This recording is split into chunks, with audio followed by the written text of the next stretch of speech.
Je vais te le dire avec précision. Les émotions sont de mauvais leaders. Elles sont utiles comme indicateurs, mais dangereuses comme gouverneurs. Les émotions te disent ce que tu ressens. Elles ne te disent pas ce que tu dois faire. Elles changent comme le vent. Elles montent, elles descendent, elles se contredisent. Si tu obéis à tes émotions, tu vas construire une vie instable. Aujourd'hui, tu es motivé. Demain, tu es vide. Aujourd'hui, tu commences. Demain, tu abandonnes. Aujourd'hui, tu promets. Demain, tu disparais. Et tu appelles ça « je traverse une période ». Non, c'est un système. C'est une gouvernance. Et elle est mauvaise. Le but est constant.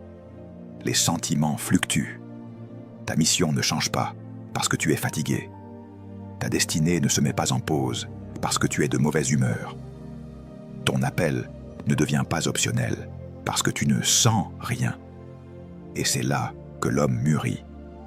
Quand il comprend que la vie ne répond pas à ses sensations, mais à ses décisions. Une décision est une autorité intérieure. Une émotion est une vague. Si tu laisses une vague conduire ton bateau, tu vas t'écraser. Tu dois démolir tes excuses, parce que tes excuses sont souvent des mensonges que tu te racontes pour rester confortable. Et le confort est l'endroit où ta destinée meurt sans bruit. Tu dis « je suis comme ça ». Mais la vérité, c'est que tu t'es entraîné à être comme ça. Tu dis « je n'ai pas le temps ». Mais la vérité, c'est que tu donnes ton temps à ce qui ne produit pas ton futur. Tu dis « je n'ai pas l'énergie ». Mais la vérité, c'est que tu disperses ton énergie dans la distraction. Tu dis « je commence demain ».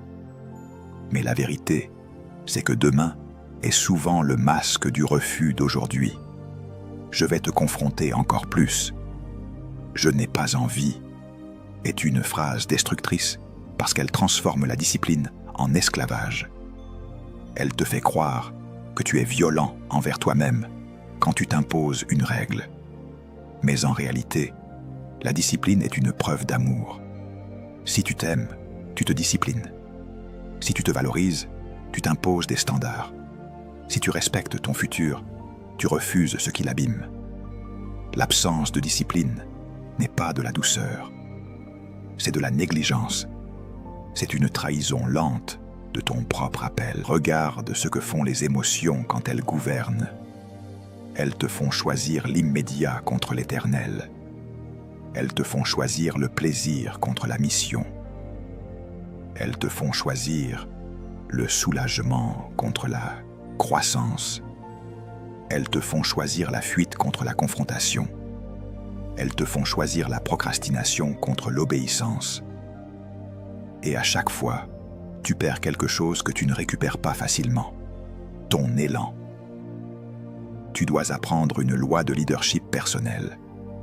La discipline gouverne les émotions, pas l'inverse. Tu ne chasses pas tes émotions en les combattant directement. Tu les gouvernes en installant des habitudes. Tu ne dis pas à ton âme « sois motivé ». Tu dis à ton corps « lève-toi ». Tu ne dis pas à ta pensée « sois concentré ». Tu dis à ton environnement « je coupe les distractions ». Tu ne dis pas à ta vie « sois ordonné ». Tu dis à ton agenda « je fixe des heures ». Et quand tu imposes une structure, tes émotions finissent par s'aligner.